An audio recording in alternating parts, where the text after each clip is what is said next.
League 11वें addition का पहला दिन था, ओपनिंग डे था। बहुत सारे प्रोमिसेस थे, टेक्नोलॉजी अपग्रेड दिखेगी, ये होगा, फला होगा, crowd, know crowd, fuel crisis, security crisis, मैं उसके ऊपर बात ही नहीं करना चाहता।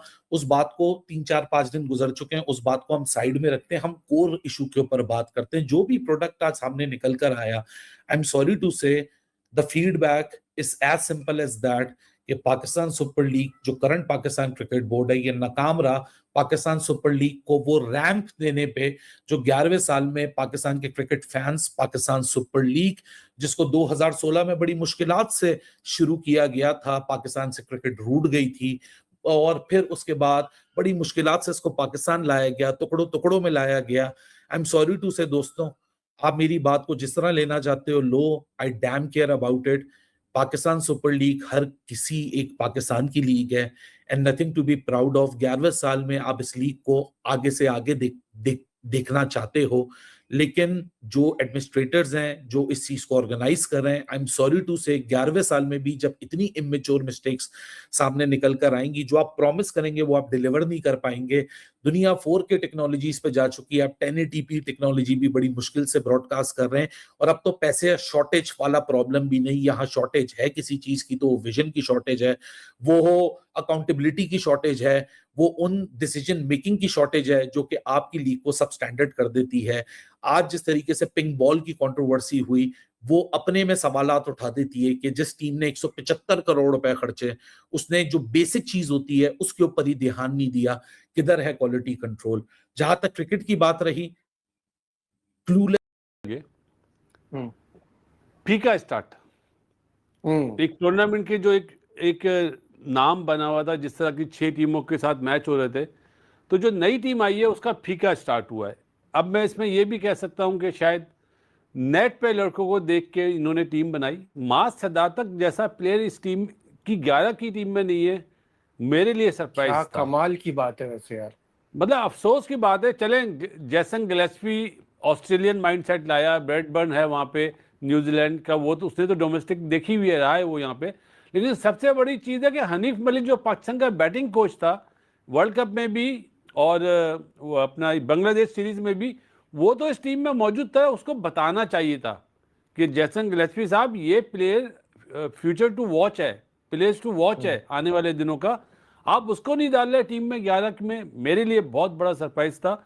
लेकिन पहला मैच था, मैं सिर्फ ये जुमला कहूँगा कि शायद ट्राई बॉल थी, लेकिन इस टीम में दम नहीं लग रहा भाई, माफी के साथ। इन्हें बहुत ज्यादा साइम अयूब और खेलना, हाँ साइम और उस्मान पे ये रिलाई कर रहे हैं। लबोशेन भी नहीं है इस काबिल यार।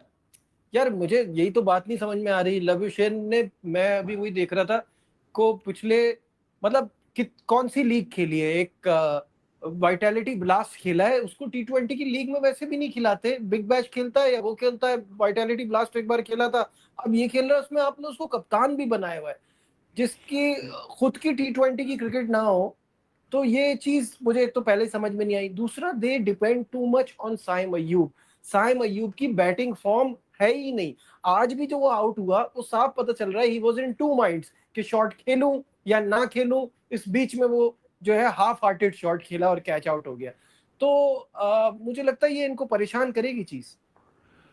नजीब, जो आपने बात करी ना, पहले आ जाते हैं फील्डिंग पे, बैड कैप्टनसी। क्या आप, मतलब मुझे समझ में नहीं आ रहा, मोहम्मद अली को 1 ओवर के बाद आप चेंज कर देते हैं, आकिब को 2 ओवर कराते हैं, तुमने खिलाया क्यों था? और लबोशेन छठा बॉलर बन रहा है यार, मेरे लिए तो सरप्राइज पैकेज है कि लबोशेन अगर बॉलिंग कर रहा है तो फिर इस टीम का क्या हाल होगा यार। कोई यहाँ T20 में विकेट बाय थोड़ी करनी पड़ती है। आज तो रोशनी ज्यादा लग रही है कामी भाई गाड़ी में। अगर छोटा सा इवेंट हुआ उसके ऊपर बातचीत भी जरूर करेंगे। 3 खिलाड़ियों का PSL डेब्यू हुआ, जिसमें मानस लबेशाइन है, इमू है और रिजवान महमूद हैं। अगरचे पाकिस्तानी क्रिकेटर, मगर डेब्यू PSL का उनका हुआ। 3 डेब्यूटेंट हुए। अगर आप हैदराबाद टीम की बात करें तो उनका प्लेइंग कॉम्बिनेशन एग्जैक्टली जो पाकिस्तान टीम का होता है वैसा उन्होंने रखा, और बुरी तरह फिसले। लाहौर कलंदर ने उसामा मीर जैसे खिलाड़ी को अपने प्लेइंग 11 में जगह नहीं दी। तो दोनों के कॉम्बिनेशन के ऊपर भी बात हम जरूर करेंगे। और पहले दिन 199 रन्स बने, और ये सेकंड हाईएस्ट रन्स हैं on the opening day of PSL history. 11वां ऑडिशन चल रहा है, सेकंड टाइम हुआ ऐसा। 2024 के अंदर लाहौर कलंदर्स के खिलाफ इस्लामाबाद यूनाइटेड ने 196 रन चेज किए थे, 200 रन बनाए थे, वो हाईएस्ट रन है और ये सेकंड हाईएस्ट आप इसे कह सकते हैं। और दिलचस्प बात यह है कि फखर जमान ने तीसरी मर्तबा पीएसएल के ओपनिंग डे में 50 की है। उनके बल्ले से अच्छे रन आए, मगर मायूसी हुई होगी काफी लोगों को जो हैदराबाद के फैन है, खासकर साइम अयूब की बैटिंग से। और मुझे मायूसी इरफान नियाजी ने जिस तरह का शॉट खेला मुस्तफीज की बॉल पे, मैं बहुत गुस्सा आया मुझे, यकीन मानिए, क्योंकि मैं उनको बड़ा अच्छा फ्यूचर प्रोस्पेक्ट समझता हूं, मगर जिस किस्म की उन्होंने शॉट खेली बहुत ही अनाड़ी वाली शॉट थी वो वाली। मगर शुरू करते हैं शुरू से कि पीएसएल का जब मैच शुरू हुआ उससे पहले रिप्रेजेंटेटिव जो थे तमाम पीएसएल फ्रेंचाइजीज के, वो आए, कुछ ऑनर्स थे, कुछ रिप्रेजेंटेटिव थे, चेयरमैन साहब थे पाकिस्तान। पंजाब की चीफ मिनिस्टर मरियम नवाज साहिबा आई और फिर एक ओथ सेरेमनी भी हुई। ओथ सेरेमनी कह सकते हैं, क्या कहेंगे हम उसको, एक प्री रिकॉर्डेड था जिसमें पीएसएल के सरबरा सलमान नसीर साहब तमाम कप्तानों से ओथ ले रहे हैं। वो एक रिकॉर्डेड था और कुछ वॉइस ओवर भी जाहिर है उसके अंदर था, मगर बहुत से लोगों का मुख्तलिफ उसके ऊपर रद्द-ए-अमल है, क्योंकि पहले ऐसा हुआ नहीं है। और आप अपना रद्द-ए-अमल इसके ऊपर ज़रूर बताइएगा कि ओथ ज़रूरी था या नहीं था, या एक थोड़ा सा चेंज करने की कोशिश की। चेंज से याद आया कि रेफरी को 2 टीमें दी जाती हैं अब पीएसएल के अंदर, अगर चाहिए साउथ अफ्रीका के ऐसे T20 के अंदर पहले हो चुका हुआ है कि आप रेफरी को 2 टीम देंगे, कोई भी टीम है वो अपनी 2 टीम देगी, इसे प्लेइंग 11 आप कहते हैं, और जब टॉस हो जाएगा उसके बाद आप किसी एक को चुन सकते हैं। सो पीएसएल के अंदर भी इसका अप्लाई हो रहा है। सो ये एक चीज़ है जो हुई। अब आते हैं मैच के ऊपर दोस्तों।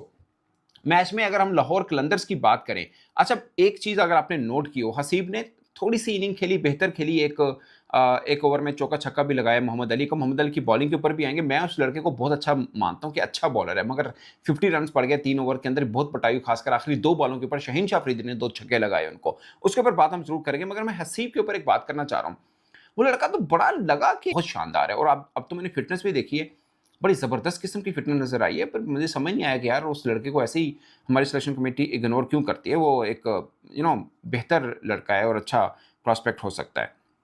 अच्छा एक और पॉइंट, जब बॉलिंग कर रहे थे हैदराबाद, 3 पेसर्स लगे उनके, 3, एक ऑस्ट्रेलियाई मेरेडिथ लगे हुए थे, आकिफ जावेद थे, और सेकंड अटैक के ऊपर मोहम्मद अली। अगरचे मोहम्मद अली को पहले, दूसरे, तीसरे 3 ओवर में बड़े रन्स हुए उनको, मगर आपने एक चीज नोट की है, आकिफ जावेद 148.1 के पेस के साथ बॉल डाला उन्होंने, नया बॉल के साथ 148 के साथ, और तीनों बॉलर्स ने। मुझे वार्नर की बात याद आकी, मैं वो एक वीडियो देख रहा था कराची किंग के असिस्टेंट कोच की, वो बोल रहे थे कि वार्नर ने अपनी टीम के अंदर बोला है कि यहाँ पे अपने रनिंग बिटवीन द विकेट बहुत बेहतर रखना है, क्योंकि उनको एज ओवरसीज क्रिकेटर ये लगता है, अगर वो कराची किंग के हैं, बट उनको ओवरसीज क्रिकेटर लगता है कि यहाँ पाकिस्तानी क्रिकेटर्स में रनिंग बिटवीन विकेट का बहुत बड़ा प्रॉब्लम है। और आज भी आउट हो गए, अब्दुल्ला शफीक आउट हो गए।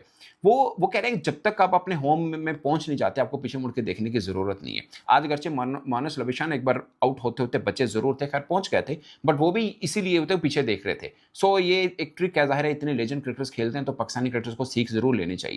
मतलब